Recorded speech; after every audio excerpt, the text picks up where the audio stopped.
بس هذا ما لازم يبقى للأبد. والله ينفعك في دنياك وآخرتك. هذه الشوشرة اللي أطلقوها على موضوع قانون الأحوال الشخصية وبعدين حولوا على الشرع وأحكام الدين، وهذا التهريج اللي شفناه، مع الأسف كثير من شبابنا أو بعض شبابنا المؤمنين، شبابنا أصحاب الهيئات تأثر في بداية الأمر، تأثروا، صدقوا، اتخذوا موقف خاطئ. وهذا في الحقيقة كشف عن فد نقطة هواية مهمة شباب، وهو أنه إحنا أحكام الشرع شوي منعرف الله شي يريد، منعرف أحكام الزواج والطلاق شنو، منعرف.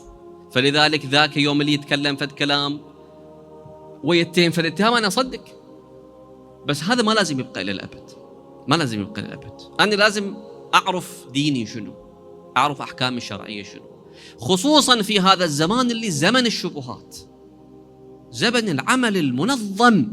فد مرة تشوف مئات الصفحات عمل منظم موجه تستهدفني أنا وياك. مما أدعو شبابنا خصوصا أصحاب الهيئات هو أمر اللي الأئمة عليهم السلام أمروا به، هو التفقه في الدين. تفقه في الدين.